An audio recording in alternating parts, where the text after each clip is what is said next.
Jennifer Ponce, alcoholic. Amen. Hey guys. Okay. So it is my job to tell you what it was like, what happened, and what it's like now. And I guess I'll start with my sobriety date. My sobriety date is July 13th of 2012, and so I've been sober for 9 years now. And when I came in, I thought it was going to be, hard at first, and then get easier and easier and easier, and I was going to be a millionaire, and all of these things. And I've discovered that it's a path, and it has ebbs and it has flows, and you need the people around you. You need your fellows. Shiloh was mentioning we have a lot in common. I guess it's probably been about 5 years, and we are both diabetics. And there's been several times where I was in the hospital when Shiloh came and brought others, or just came by herself. And she's really been there for me as a cheerleader, as a companion, and as a great friend. And any time in this program when something happens to someone that's close to you, it hurts. And, I spoke Tuesday. It's the week of Jen, I guess. And I spoke Tuesday, and it was just on my heart to mention about Mike, and what a great guy he was, and what a good friend he was to me and to many others in this room. And when things like that happen, it's shocking, and it's hard. So I'm grateful to be able to speak this weekend, just to share my hope. So I have a sponsor. She has a sponsor. We do the thing. Really, it's more of just a friendship, and we go through the book together like you're supposed to. And I'm grateful for her and for all the knowledge, and for the woman that she is, because she teaches me how to be a woman. Because I was not a woman when I got here. I was a girl, and a girl that struggled with a lot. And so sometimes I feel like she thinks that she's less than what she is, but she's a warrior in my heart, and I appreciate everything that she does. So I guess we'll get started. It was a dark and stormy, wet night when I was born, and went downhill from there. I was born into a great family. I have 2 older brothers and a younger sister. My parents are about as close to Mary and Joseph as you can get without being biblical. We were at church every time it was open. Sunday morning, Sunday night, Tuesday Bible study, Wednesday night teens, Friday night team activity. We were there. My parents have keys to the church. They're both on the board. It was a very, very godly family, and I appreciate what they instilled in me, and that was the sense of right and wrong. But it was also tough. There was a lot of feeling less than, and feeling not good enough, and I felt by the God that they at the time were following was a condemning God, and I felt that to my core. I felt like I would never measure up, that I was going to go to hell, that there was no hope for me. I always had these thoughts in my head, and I would do the right thing most of the time. But like all these little thoughts would come in, and I was like, you're going to hell for that, you're going to hell for that. And so I grew up in that atmosphere, and I didn't really have friends. I had people I spoke to at school, but I was not the cool girl, the most popular girl. And church is where I was most popular. And they used to call me Perky Ponce because I was so crazy, wild, and just in your face, in a very nice Christian way. But I was very hyper, and I think that was a lot of me holding back on the outside and then letting loose in church. Had a great life. When I was 16, I was on a statewide missions group, and we went out once a month and went to a church, did community service, did a service, blah, blah, blah.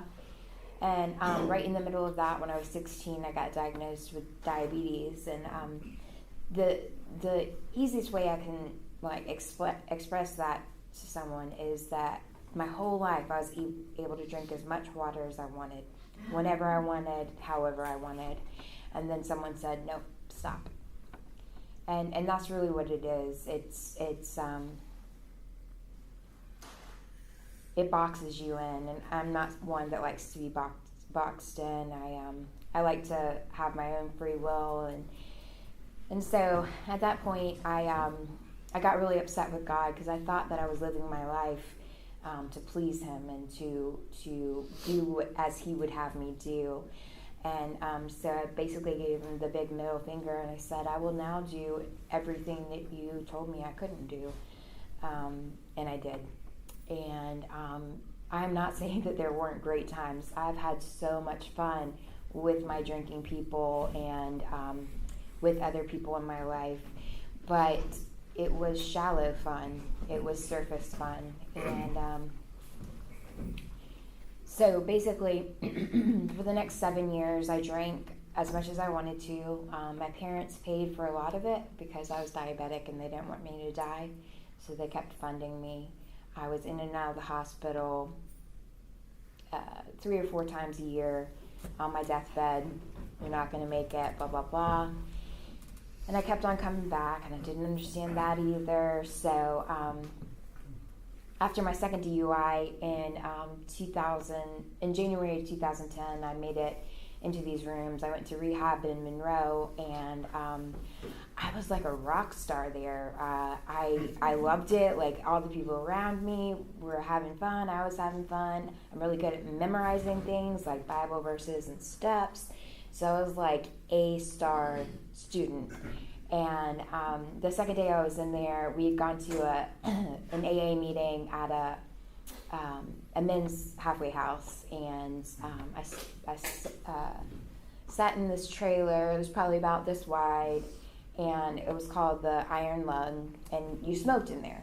And there was like 25 people smoking in there, and everything was ashen. There were burns on all the couches, and it was my place. And that evening I heard a man share my story, and my intention with going to rehab was to get out of going to jail for 30 days. So I figured, just do this, it'll be cush, you'll be fine, and then get out and keep drinking. And that night I knew that I couldn't. I knew that I was an alcoholic, and had always joked around like, oh, you're an alcoholic. No, you're an alcoholic. But I knew that I really was deep down inside an alcoholic. It's something that runs in my family. My entire mother's side is riddled with alcoholism, and I did not heed the warnings, did not look around and see that. I just kept drinking. So anyways, I went to rehab, and the second day I went into my counselor and I said, I can't go home. I can't go home and not drink. And she said, well, we have a place in a little town in eastern North Carolina called the Bethany House, and I think you should go there. So went through the whole process. I was expecting to go like, Lindsay Lohan halfway house. And we came up here. It was a crazy ride. The lady from the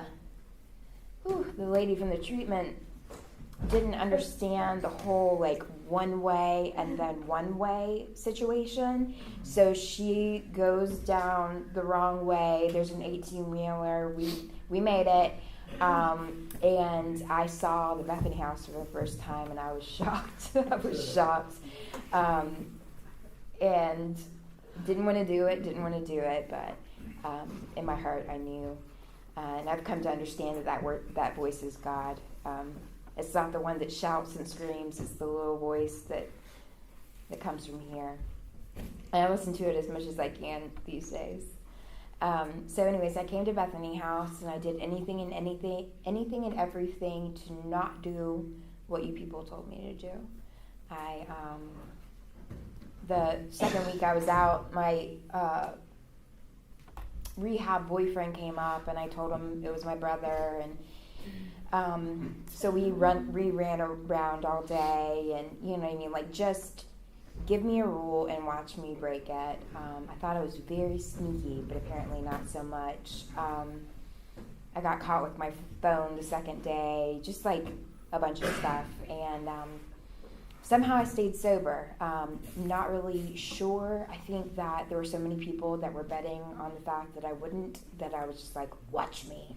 But it was not a fun time for me. I made some really great friends in this room and the other rooms around the area, and some of those women are still a part of my life today.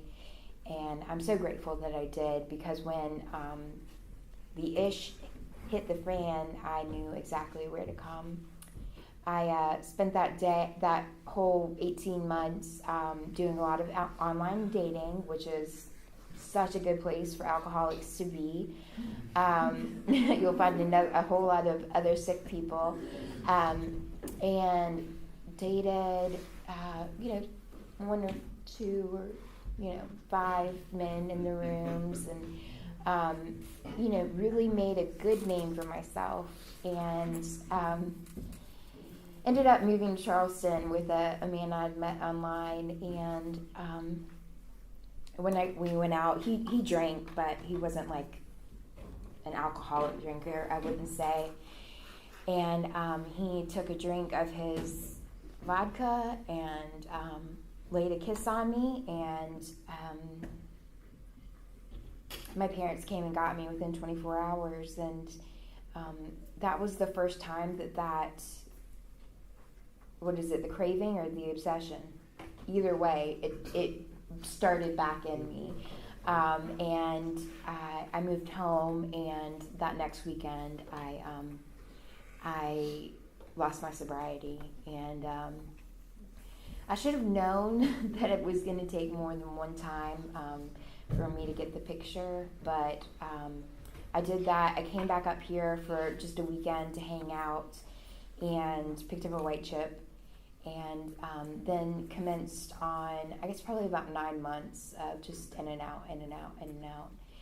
And, they talk about the yets you're eligible to that are all out there for us, and I hit quite a few of those over that next 9 months. And it was a time of great depression, of a lot of pain, and like that look that, well, for me it was my mother. She was just crying and just asking me why I couldn't stop, because none of it made sense. You know what I mean? I was going into the ER and into ICU several times a year. I was dying, and so that in January of 2012, I had a 2-week spree, and it ended on Valentine's Day night. Valentine's a really hard holiday for me. Don't really like it, and so I got shit-faced, and ended up taking a step wrong from my friend's kitchen to his garage and shattered my leg. So that put a stop to the drinking for a little bit. And also at the time, I hadn't had a license in, I guess, 5 years at that point. And I was trying to get it, but they wanted me to have a year sober before I could do that. And so all of those chances were thrown out the window with that one night.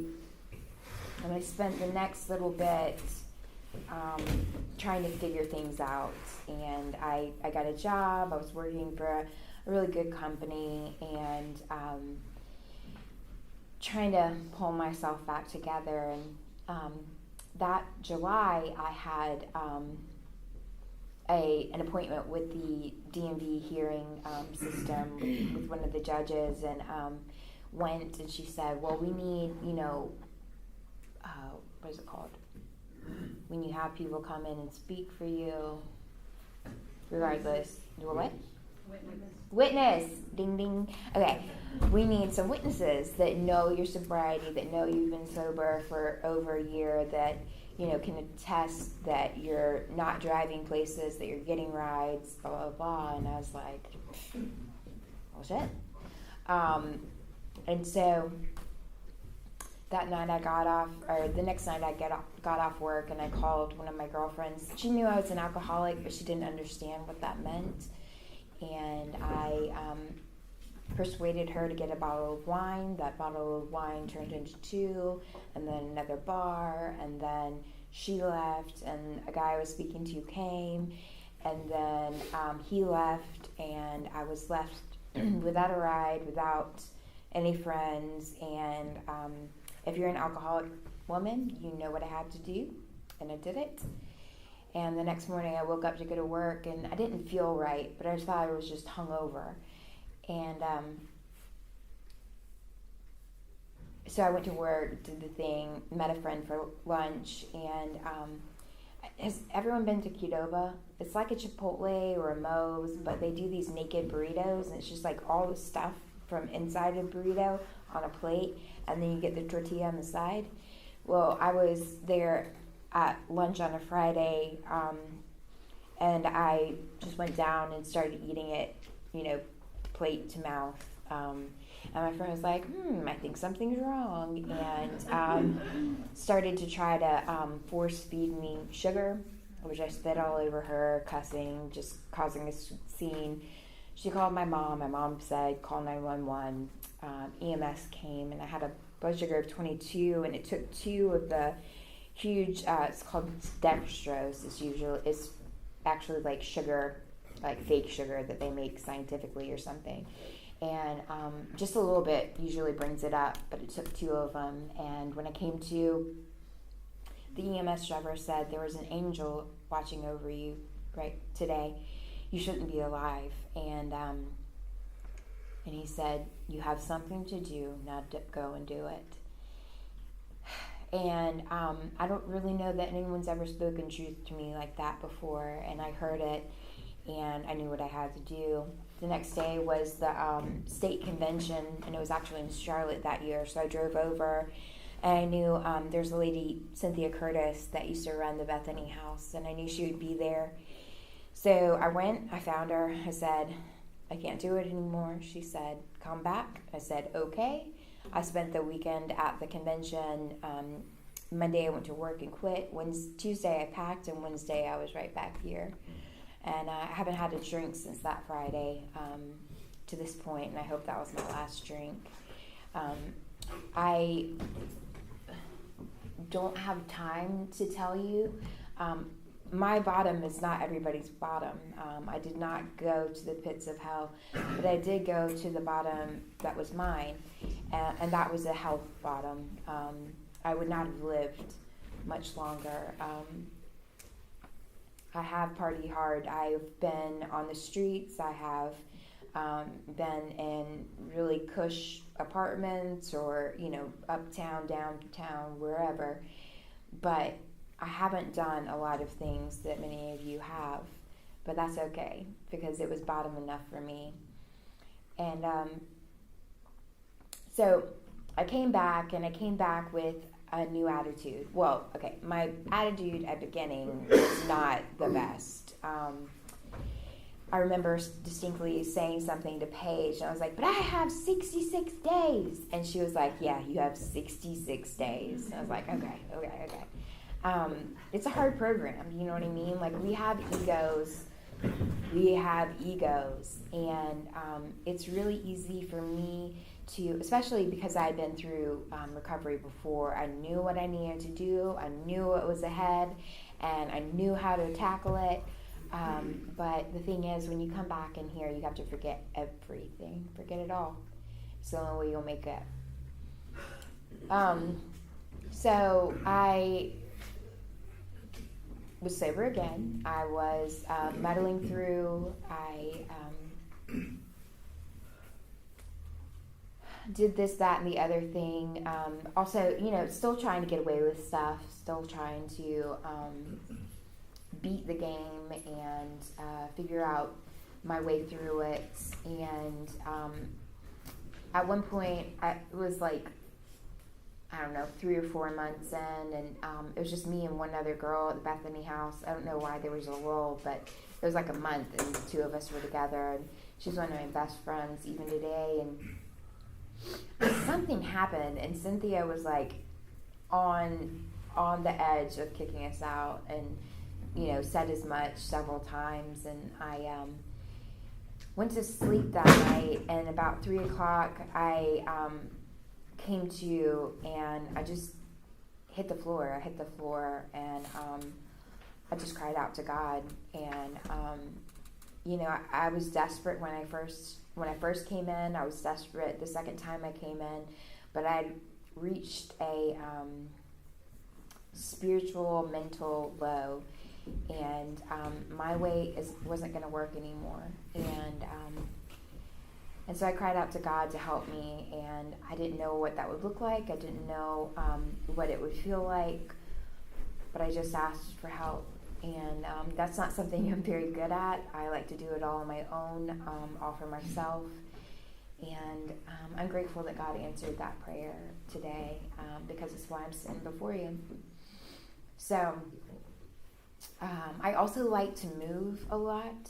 So I left here, moved back to Charlotte, moved to Greenville, South Carolina, moved back here, moved back to Charlotte, moved to Portland, Oregon, moved back to Charlotte, moved here, moved back to Charlotte, and moved back here.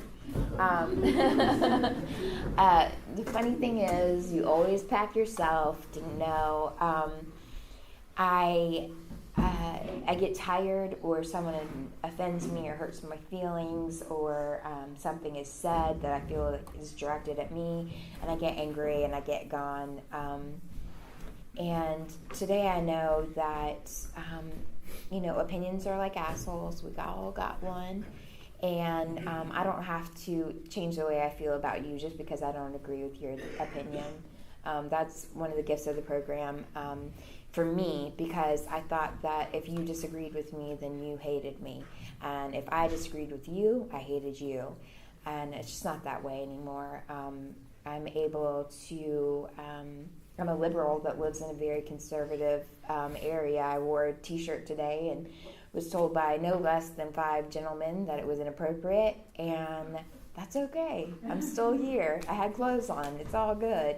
And you know what I mean? Like little things that used to get under my skin and just eat me don't anymore. So when I moved to Portland, I was very sick already. My diabetes didn't change. I didn't give that up.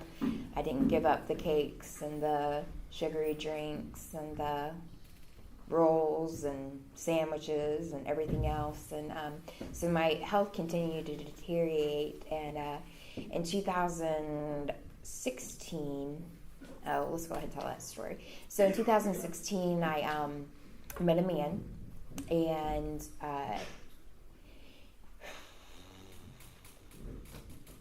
it wasn't supposed to be anything, you know what I mean? Like I walked in knowing it wasn't supposed to be anything, and then my heart said something different, and so I let myself get carried away. And because of my health, some things happened that I probably have only told maybe 10 people that weren't involved in it. And I'm not going to tell you guys tonight, but trust me, it sucked. And he came and visited me in the hospital and brought me a card. And I was like, oh, he'll still be here. And that was the last thing I ever heard from him. He said he didn't want to be a nurse for the rest of his life. And men may not be able to understand this, but there's something inside me that broke completely. And I thought I was not worthy. I thought I was not lovable. I thought I was not attractive. I thought I was not ever going to have anybody in my life. And it hurt. It hurt a lot. And from that point till now, I haven't dated anybody or been with anybody or anything, just because I turned that part of me off. And that's when I decided to go to Portland. My cousin was moving up there. She got a good job, and she was like, come on, let's do this. And so I thought it would be kind of my last adventure. And I was ready, willing, and able, and had a blast. The food out there is so good. It's just so good, y'all. And I really enjoyed the scene, and like driving to IKEA and looking up and seeing Mount Hood in the distance is like, it's magic. Sitting in traffic and seeing the Cascade Mountains is just a really cool place, and I would recommend going to anyone. They also have great AA, because I did continue to go to meetings out there. And then I got the news that my kidneys were failing, and so what that looked like on the outside is that I would swell up pretty bad, and my legs would be swollen. I remember not being able to stand up out of these chairs to get up and say the Lord's Prayer, having trouble walking,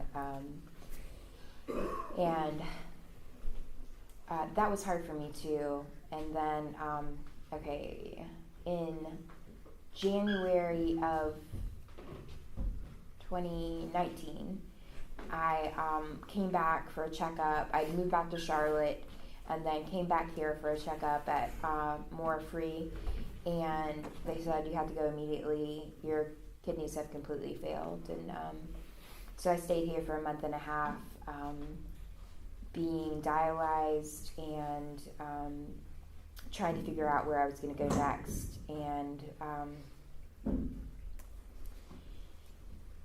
that's scary. I didn't call anyone. I didn't even call my sponsor and let her know that I was back here, that I was in the hospital. I didn't call any of my friends here.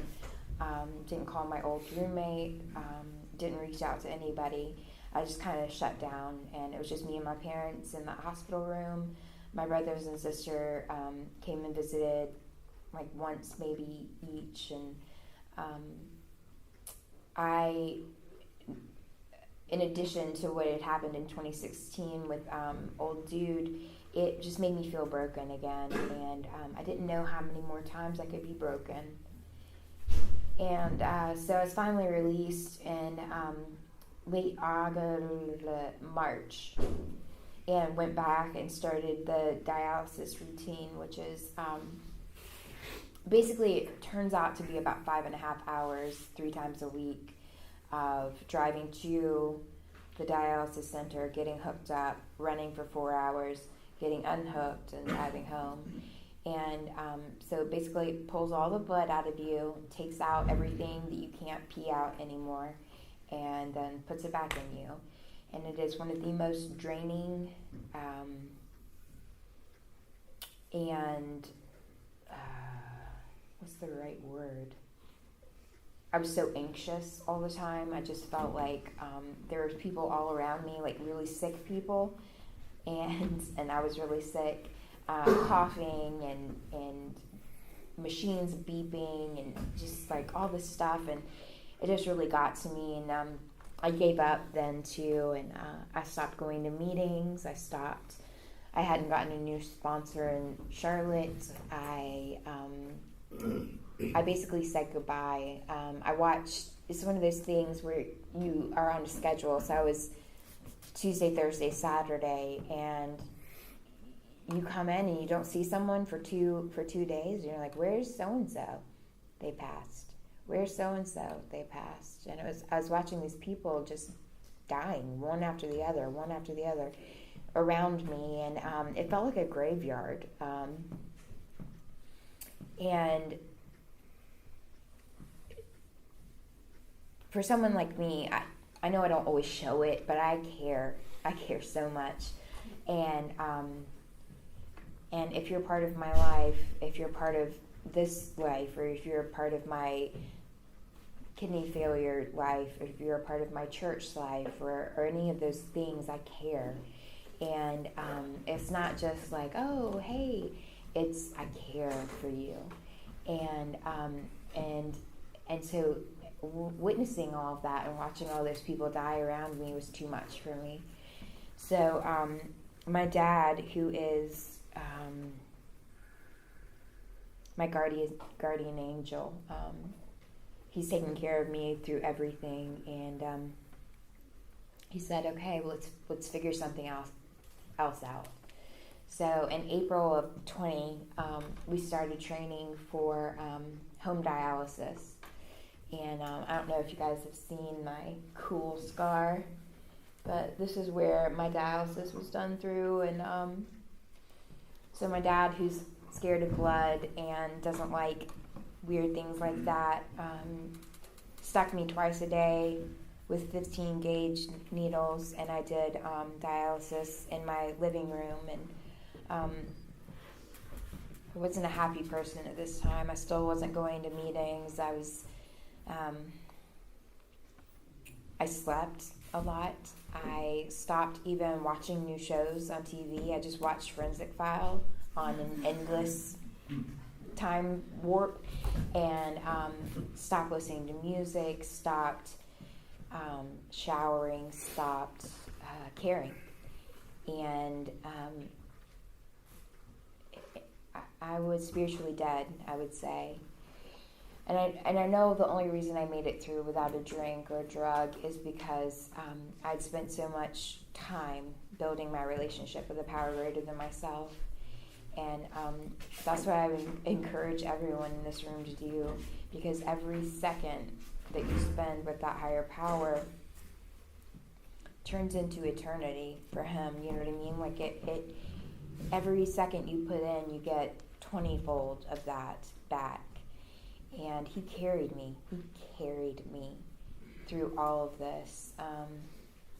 Before I got kidney disease, I was still doing the work. I was still doing meditations. I was still praying. I was still working with other alcoholics.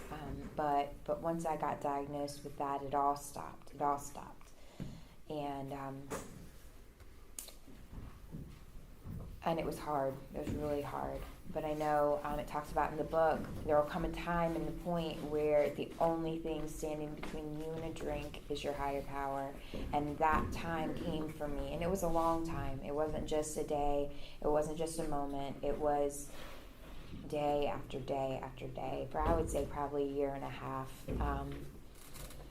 And I'm grateful to my higher power who, has spoken to all y'all's higher power, and they said that they can do it too. You know what I mean? You put in the time, you put in the effort, and they can save you too. So somewhere after all the pandemic shut down, and it was we'll open a little bit more. The church that my parents go to opened up a Celebrate Recovery. I'm actually really grateful for it. I was asked to be on leadership, and couldn't have come at a better time. I was able to get back into the steps, and they look a little different. They're a lot more Jesus-y, but it awoken a part of me that had been dead for so long, and it awoken my spirituality again. And so I went in there and I did it. I very quickly found that was not going to keep me sober, and that I needed to get back into meetings and back with a sponsor, and so that's what I did. I started doing Zoom meetings with a girl that was local to me, and got back to it. I do not love Zoom at all, but I was a very sick woman. The vaccine hadn't come out yet, and I couldn't be around people at that point. So did that for a while. I helped out some with Anuvia in Charlotte. It's like a IOP program. Helped out with them and was doing AA. And then in December of last year, well, I guess it was November of last year, I found out that I was a candidate for a transplant. So, but I had to be a good diabetic. I had to be healthy otherwise. I had to, fit into all these little cubes. And so my dad started making sure I was checking my blood sugar 4 times a day. He made sure I was getting enough insulin. He carried me for several months until I was in the until I was in the zone, like where I woke up, I took my blood sugar, I gave myself insulin, I did it again at lunch. And I know that sounds really stupid for a 36, 37-year-old woman, but I couldn't do it. I just couldn't do it. And I'm so grateful for him, because I was not a willing participant either. I was a bitch the entire time, and he kept on coming back, and I appreciate that. So we went in December to learn about the transplant and blah blah blah, and they told me that I was a candidate for not only a kidney but also a pancreas.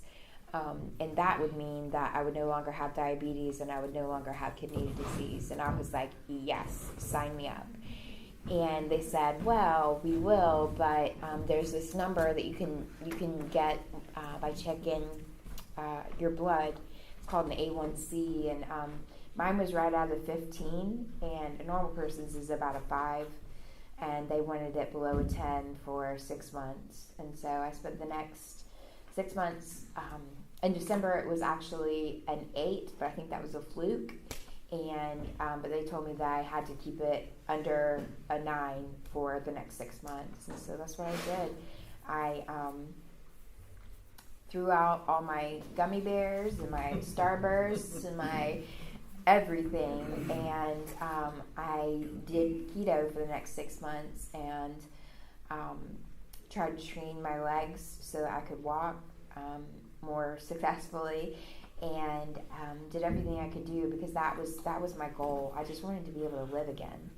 While I was on dialysis and everything, I said goodbye to a future, a family, a home, you know what I mean? Like all these things that you kind of expect out of life. Like, you'll get old with somebody, maybe you'll have some kids, maybe a home, blah, blah, blah. I said goodbye to all of that. And then they flipped this switch, and I was like, oh my gosh, I could have that too. And so I did it, and in May, they listed me on May 19th, and on June 5th, I got a call that they had a match, so a little bit less than a month. They had a match, and they said, can you get down here? We've got it. And I was like, yeah. So we start packing up. I thought it was going to be like 2 years. And we started packing up, and then we get a call, and it's like, oh, the pancreas is bruised. We can't use it. We'll call you again. I was like, okay. So now it's going to be a couple of months, whatever. And 2 days later, they called me, and they said, get here now. And me and my mom hopped in the car. My dad was in Greenville visiting my 2 nieces and brother and sister-in-law, and he scooted up to Wake Forest, and I went to sleep that morning with some help of medicine, and I woke up 7.5 hours later in a lot of pain with a lot of tubes running in and out, and I no longer had diabetes, and I no longer was on dialysis, and I haven't had to have a drop of insulin, and I haven't had to have another dialysis treatment. And like, I say that, but I don't think that I could ever make you understand what that means to me. Because a little girl walked into this room 9, 12 years ago, my life has changed so completely. God has healed me so wholly that I can do whatever I want. You know what I mean? Like, I am alive today. And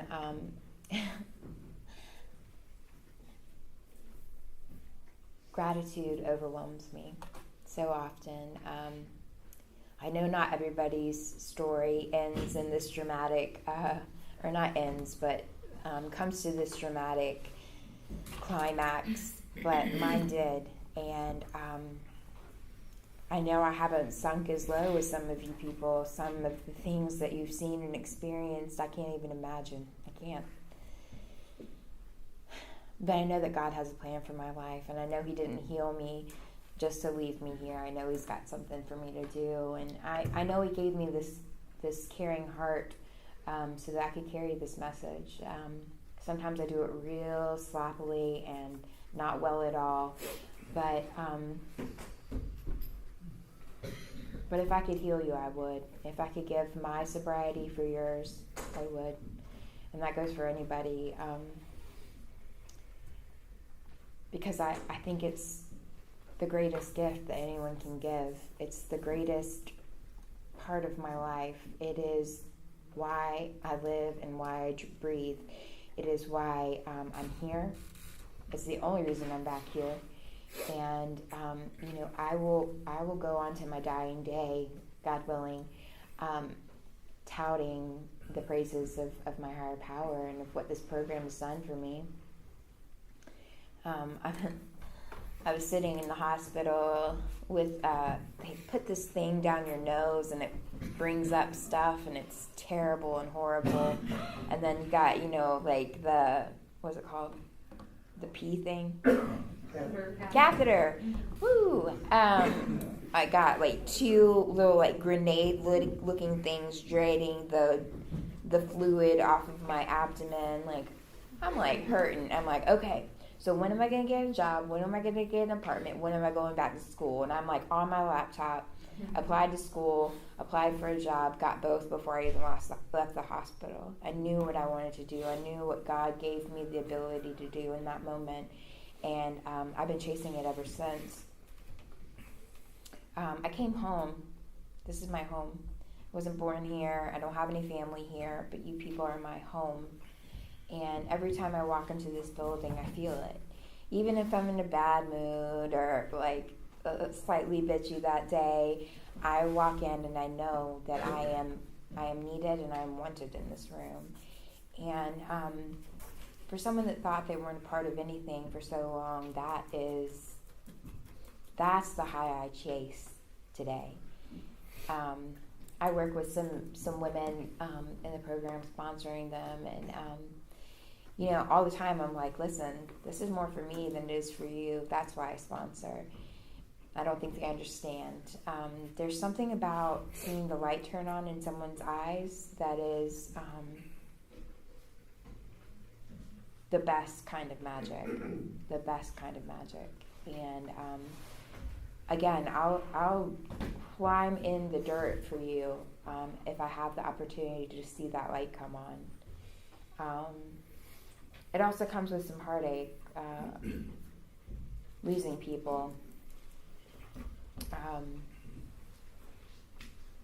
Not everybody can live, and I've seen that time and time again throughout my years in this building, in this area, and all over. It's a killer. It's a stone cold killer.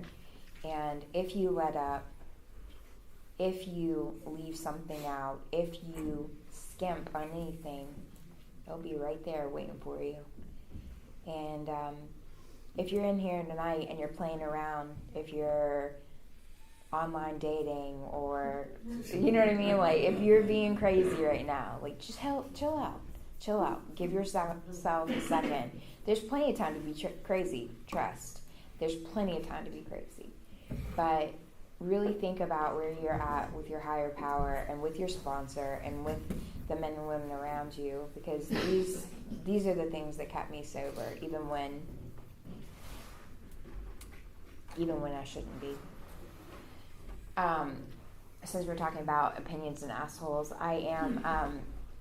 I'm dating someone for the first time in a really long time, and for me, like I pull all the judgment on myself, so like y'all can keep your opinions to yourself or whatever. I've already condemned myself, but this person has come into my life and has changed me, and I couldn't be happier about it, and I couldn't be more unsorry about it. And if that condemns me, so be it. But today, I know I can hold my head high, whatever room I walk into, whoever's sitting in there, whoever wants to look at me cross-eyed, I'm okay. I'm sober. I've put in the work, and I'll continue to put in the work. I'm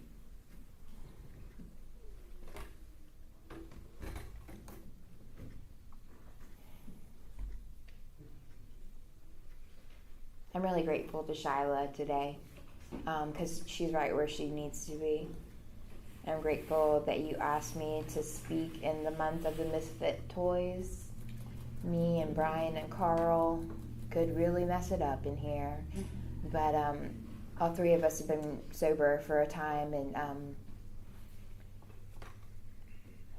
nothing warms my heart more than being able to share what God's so freely given to me, and I hope you got something out of that. Thanks.